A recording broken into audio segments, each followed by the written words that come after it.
Taking in the sights of St. Petersburg, you can't help but notice similarities between this city and a famous Italian port city. Nicknamed the Venice of the North, St. Petersburg is actually situated on dozens of individual islands with hundreds of bridges drawing all the pieces together. It's a spectacular puzzle featuring some of the finest architectural styles of the 17th and 19th centuries. And when it comes to exquisite hotels, well, this is the jewel in Europe's crown. This is the Grand Hotel Europe, one of the world's great luxury hotels and a national landmark. Everything about this hotel is indeed grand. The marble floors, stained glass, even the furniture and artwork. All of it is authentic and true to the hotel's 1875 roots, blended in with all the creature comforts of the modern era. Every room here tells a story, according to hotel manager Thomas Knoll. Yeah, this is our famous billiard room, not because we play billiard here anymore nowadays, but a lot of famous meetings are happening in this room. I would say it's probably the most secure meeting room in town. The hotel is not just a business destination, but is also one of the finer places to dine in this city. They're renowned for their signature handmade chocolates, their extensive vodka selection, award-winning Cuban cigars, but it's my desire to indulge in one of the world's great delicacies that brings me here. What better place to start than in the kitchen? The chef is whipping up one of his signature dishes, called an egg in egg. He mixes in fresh cream, pepper, salt, and chives, sort of a deviled egg concoction, and then spoons it back into the cleaned shell. Oh, wow. And then, voila, the Russian caviar. That is beautiful. Oh, my Lord. The nice thing is that the quality of the eggs are as good as the quality of the caviar. Wow. Caviar is Russia's most revered culinary contribution to the world. For hundreds of years, the deep, cold seas surrounding this country have provided excellent breeding grounds for the sturgeon fish. These large fish are the source of the quality roe, or eggs, that once salted become caviar. As a result, caviar is considered an international symbol of culinary elitism, and people come to St. Petersburg for the privilege of tasting it. The Grand Hotel's Caviar Bar is the most well-known in the city, and as the largest consumer of sturgeon roe in St. Petersburg, it's the only establishment allowed to open each and every can and taste it before they buy it. How long ago was this processed? I would say not more than 2 weeks ago. Wow. The fish was still in the water of this caviar. Wow. It's very fresh, you can see it, you can smell it. It still has the smell of the sea, basically. This has much less salt in it. Oh, and it does. It smells like rocks on the beach. Yeah. Just glorious. Yeah. I believe the Caviar Bar is calling my name. Now, in the finest caviar restaurant in St. Petersburg, prices range from almost $200 an ounce for the best beluga caviar to almost $100 an ounce for the best Sevruga caviar. But when in St. Petersburg, it's usually a good idea to go with the tasting plate. The tasting plate features the salted fish roe from 3 different species of sturgeon. The Sevruga, the smallest and most abundant sturgeon, the Osetra, a larger fish featuring a nutty flavor, and the largest and most prized of all, the beluga.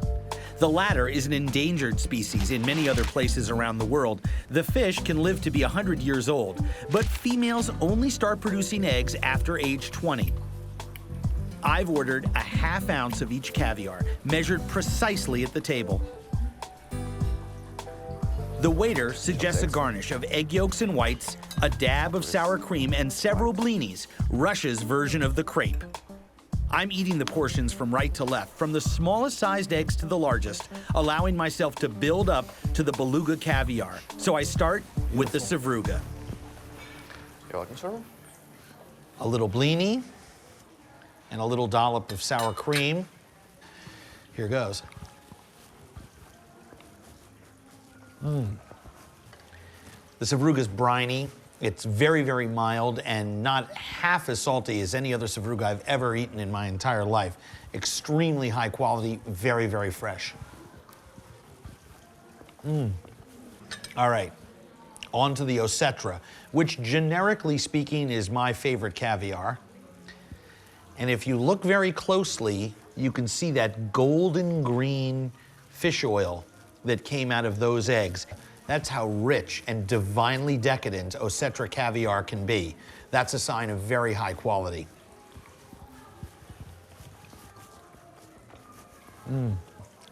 A much bolder flavor, a much nuttier finish. That's really awesome. It's like concentrated essence of the ocean. I like that. All right. And now, a little bit of the beluga caviar. God, look at how gorgeous the egg structure is on that. Hello, boys. The quality of the flavor of that beluga was absolutely incredible. A much more assertive flavor than the other caviars. Bigger, bolder, not necessarily saltier, just more of a pure sort of fish egg flavor. It really is an indescribable and singular taste. Ooh, this is good.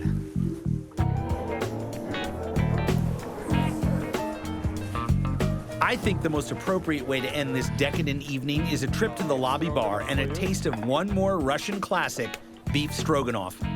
Created in late 19th century Russia, authentic beef stroganoff is a ragu of beef, onions, and sour cream. Braised beef, caramelized onions, sour cream. This is hearty. When you're riding across the Russian steppes during a cold, hard winter, this is what you want to fortify yourself with. This has been one rich eating experience at the Grand Hotel Europe.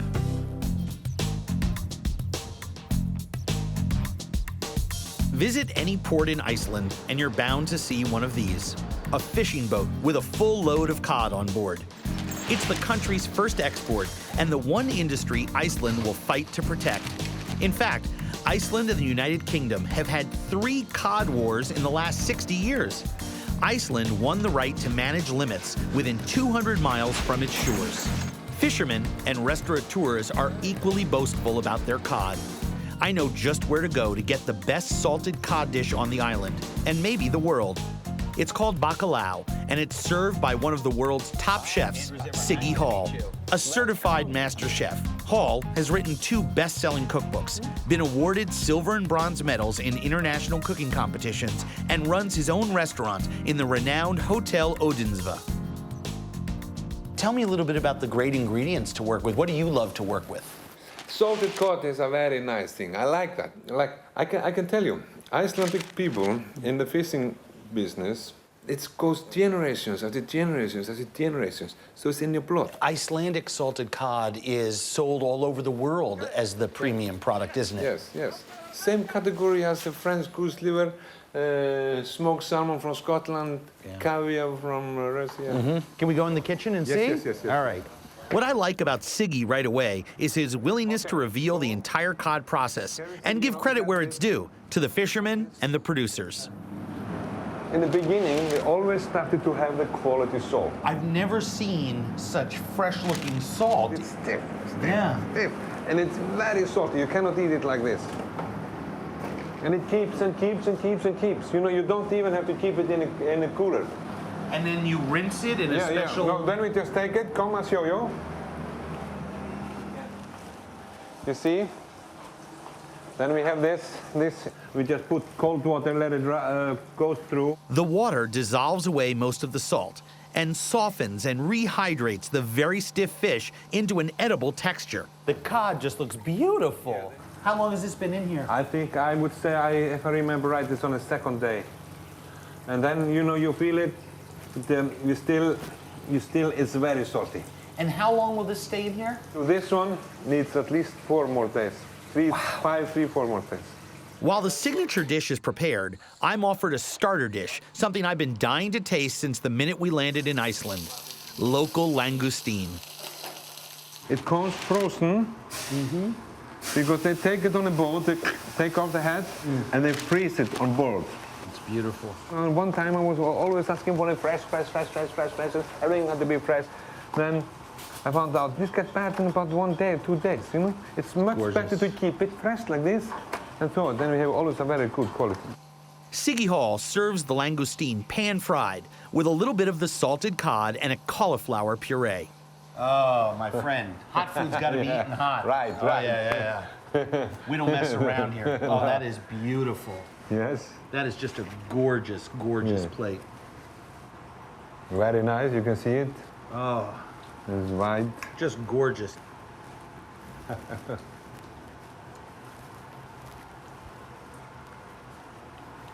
Come on, that's fantastic. Very nice. That's like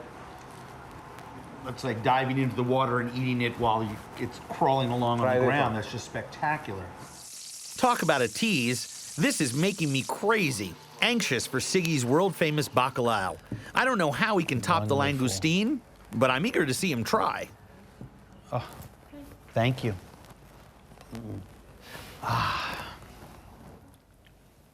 And to think that this fish right here was stiff as a board 5 days ago. You could break diamonds with this fish.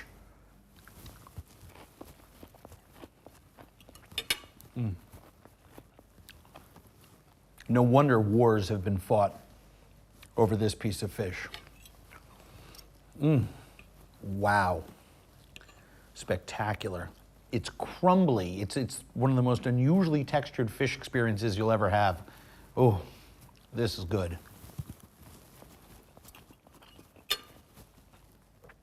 And interestingly enough, not salty at all. Oh, that's remarkable.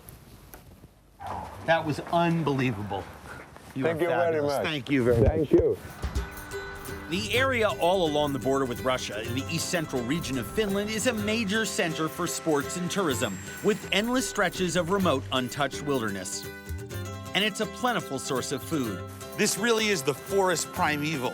I mean, there's 6-7 inches of moss and lichen on the ground, towering pine trees. It's amazing. Hey. Guys like Imo Kamarainen know all about wild edible plants up here. Birch bark, great for starting fires, but in between the bark and the wood, there's a pulp.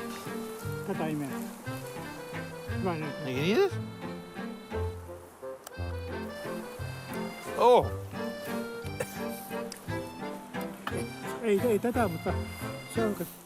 terrible! I must have eaten the wrong piece. Only the thin lining between the birch bark and the trunk is edible. Grassy, kind of appealing. It's like bubble gum that's impossible to chew.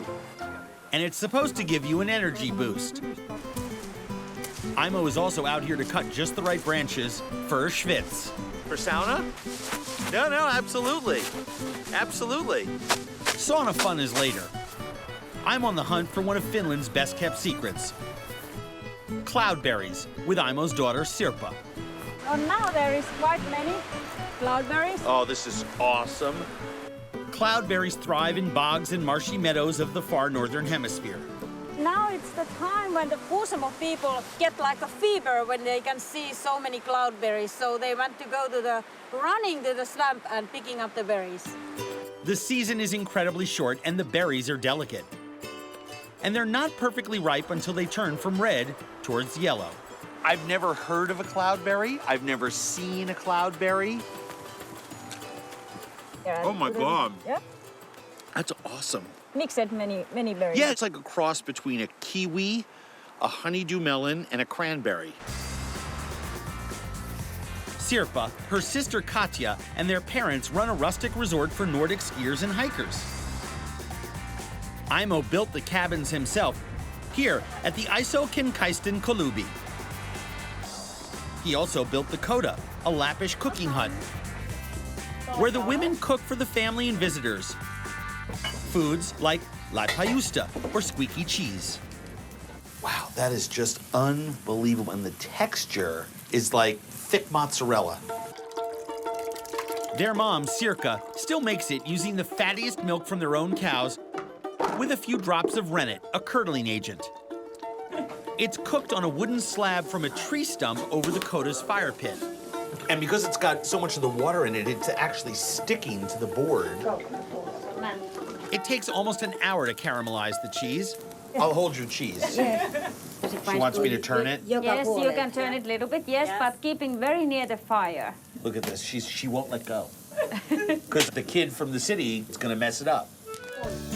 Like Finnish life itself, the process is basic, takes hard work, and no one complains. You guys are really interested in learning this kind of stuff from your mom. Yeah. Pass it on to Yes, the that's next true. generation. This is not coming so easy. Like old days, they coming quickly and very good. Absolutely. This is, you can't rush food. Yeah. This is slow food. Yeah. It's not fast food. No. There's nothing modern or store-bought in this place. They catch fish on their backyard lake, and Imo whittles the wooden nails used in cooking the perch. You want the same thing? 5 places? Yes, about 5 places. Butter and salt. Don't go crazy with those seasonings. Seriously, the Finns know how to make simple food taste delicious. Like the grilled whitefish and these little tiny fish called Wendy's, just lightly salted and boiled whole. And fresh potatoes, of course. Looks nice. Finally, everything's ready. Spread the cloudberry jelly and fresh cloudberries on the squeaky cheese. We can hear the sound. It's squeaky. Yes. Yes. Giant grilled cheese curd pancake with cloudberries. Need I say more? I mean, this is just awesome. The whitefish is mild and delicious. Fresh, light, and cooked over high heat. So the filet just comes right away from the bone. And the little boiled Wendy's have a sweet surprise. That fish, I mean, teeny, has so much flavor from the roe that's inside. Finns love Wendy's, even more so in summer, with the fish's egg sacs still intact.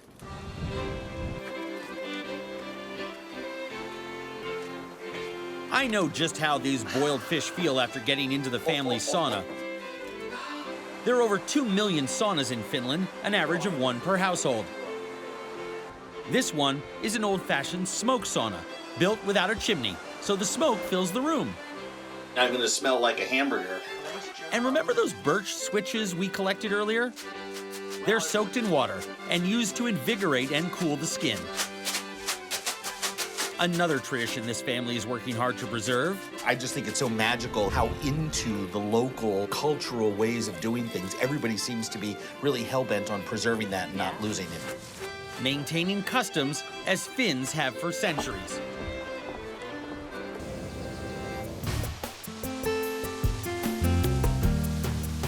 Living in Alaska is all about getting outdoors.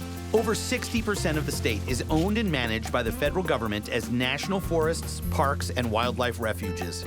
One popular spot, especially in the winter, is Girdwood, Alaska. Located 40 miles southeast of Anchorage, this small town was once a gold mining outpost. Today, the area is a winter sports wonderland. The piles of snow on the main drag in Girdwood are bigger than the few shops that line this small road. But really, in a town like this, you don't come here for the shopping, you come here for the mountains. The Chugach Mountains encase the area, making it an ideal spot for skiers, snowmobilers, and snowshoers. At one time, however, this was serious mining country. The Crow Creek Mine is just a couple of miles outside town. It's a product of the Alaskan gold rush that started in the 1890s and was the first non-native community in the region. Word has it that there's still gold to be found around here, which is a fairly foreign concept to a city guy like me. I'm Andrew. Andy Morrison, nice to meet you. Nice to meet you too.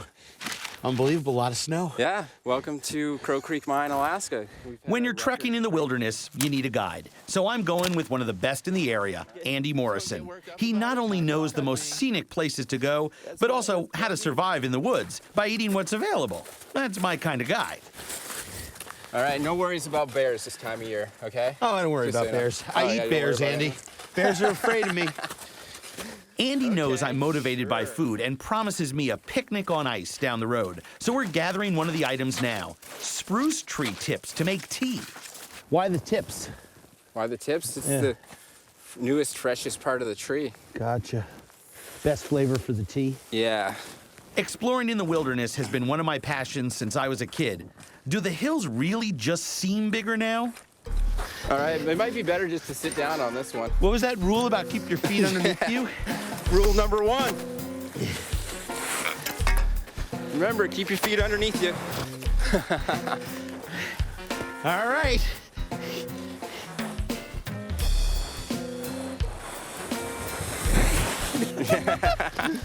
Let's just say there aren't any bike paths, pretzel vendors, or merry-go-rounds in this park, but there's a reward, the chance to pan for real gold. That's how we get around. All right, man, take it easy down through Andy here. knows just the right places to go. Always use your poles. Yep, get them down in there. Panning for gold is a simple process. After digging up some rocks and sand, you swirl it all around in the pan. And since the gold is heavier than any other object found in the water, it should stay on the bottom. Whoa, whoa, whoa, whoa. Is that fooled? I think that's fool's. Is that fool's gold? That little Yep. chip in there? See how it's floating on top? Foiled once again. Apparently, fool's gold floats. After a few more swishes, I think it's the real thing. Whoa, whoa, whoa. What's this? What's that? It's part of your new gold tooth. Oh my gosh! Look at this! Look at this! Hey, it's small, but it's genuine. Either way, I'm thinking twice now about standing in a stream in the middle of winter in Alaska. Little warm up with some spruce tea, perhaps, or was that just wishful thinking? Yeah, we'll see how you like that. Snowshoeing is hard work, so the plan is to refuel by eating a classic Alaskan dish guaranteed to warm you from the inside out. That is awesome. Yeah, welcome to my home. Talk about a Martha Stewart setting. It's an authentic Home you're gonna igloo. make in these winter conditions. Experienced backwoods trekkers like Andy build and use igloos as a protection if they get stranded in a blizzard. This is very cool. Yeah, and it'd be a nice, cozy place to spend the night. Especially with a big bearskin rug, maybe a little cable television, little mini fridge over here. Andy has brought along all the fix-ins for Agutuk, also called Eskimo ice cream. It's made with some sorts of fat, usually lard, dried or fresh fish, and any available fruit, like berries. The Eskimos would use things like caribou fat, Yeah. whitefish, or salmon. I brought something else to appease you. What's that, Mountain Man? Well, basically some whipped cream, too. Oh, okay, that's cool. Thank Yeah. you. Thank you very much. We don't have Now, seal I though. eat a lot of weird things, but there's something about the combination of these ingredients that's just not working for me. Actually, what you're supposed to do Yeah. is use your hands to mix that up. Yeah, that's not going to happen. I am, however, looking forward to drinking some tea. Native people have been making spruce tip tea for centuries. The softer, lighter colored tips taste pretty much like they smell. If the tips are too hard or too dark, they'll taste like turpentine. Oh, my Lord. This, That's hot. this is really good. Yeah, it's tasty, isn't it? The aroma's incredible. It smells like that incense that I played with as a kid. Mm-hmm. The sap, the resin, and all of that superfood, phytonutrients, and all green things, that's got to be good for you. I would imagine. Oh, yeah. It's not going to be bad for you. This is really nice. Here you go. After burning off all those calories earlier, I guess I'm ready to stuff my face with what is basically pure fat. What do you Those are think? Disgusting. I mean, come on. The way that sort of just disappears into nothingness down the back of your throat, that's not a little gross to you? Well, no, it actually just goes down fine. You see, one man's meat is another man's poison. Proven once again. Because I got news for you. I've eaten testicles on the other side of the world that have been putrefied in salt and buried in the ground for a year, dug back up and eaten those, and I'd rather eat that than this. Seriously. Is there something you're really craving now? Yeah, a cheeseburger and a little bit of cable TV. One of Montreal's flagship restaurants is Joe Beef, named after a 19th century working class hero.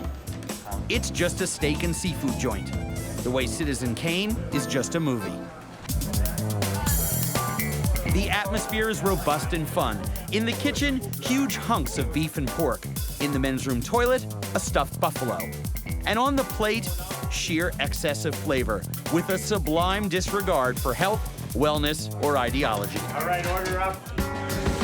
It all bears the stamp of this man, Fred Moran. You have the toast? You have enough bread? Montreal's best-known rebel butcher, anti-establishmentarian, life coach, keeper of the flame, and chef. With Fred, it's all about taste and attitude. Fred's an unpretentious blue-collar sort of guy who doesn't just buy his equipment, he custom builds it.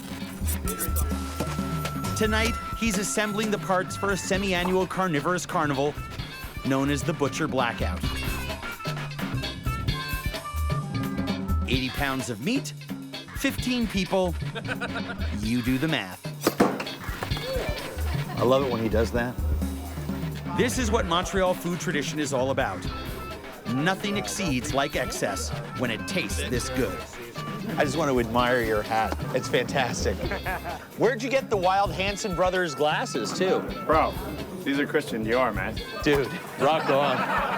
Offbeat individuality is one key to Montreal's greatness as a food town. Another is the ready availability of fantastic ingredients. To demonstrate that, back up to before the party began. When I went along with Fred to go shopping for some of his ingredients. This is Marché Atwater, one of 3 year-round marketplaces in Montreal. The vendors here sell everything from fresh-baked bread to handcrafted sausages and local and imported cheeses. You know why? The people came on their boat with olive oil and cheese and method to make wine and spirits, and then the Italians came in. Yeah. It's a harbor city. How cosmopolitan is Montreal? Look no further than Fromagerie Atwater. Gilles Jourdain sells more than 850 cheeses from mostly Italy, Switzerland, Spain, and of course, France. It smells like God's feet. Like the crease between the toes of God's feet. You're clearly a strong cheese guy. I'm an everything guy. Like, you can see by my size 36 pants. This one is Fred's favorite.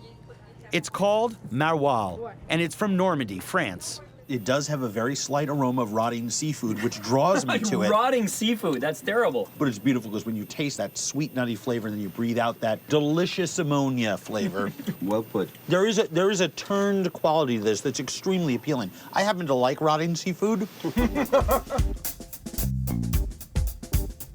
And here's Fred's favorite butcher shop.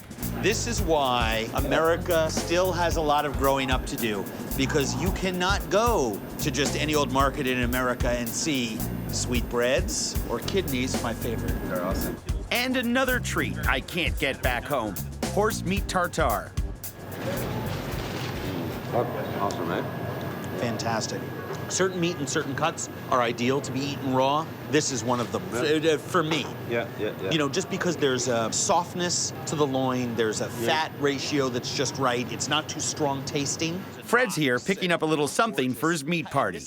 Oh, gorgeous, gorgeous. And look, his tongue is attached. Oh. Fresh, wow. Now that you have a better idea of the raw material Fred uses, let's get back to the party. Pork, lamb, beef. Fred's signature style is taking perfect ingredients and keeping things pretty simple. This kind of food sums up Fred's philosophy of cooking. It's not the food because I would like to sleep with you. It's the food because I would like to make you really happy. Exactly. And one way of being happy is sheer over-the-top excess. Start with 2 80-gram slabs of duck foie gras battered and deep fried. This organ meat bun is sandwiched around double-smoked bacon. And voila, a foie gras double-down sandwich. Oh, you gotta be kidding me. Good luck. I totally support. Look at the puddle of delicious fat. That's how you know you have a real foie gras double-down sandwich. Oh my God. It's doing better with more salt.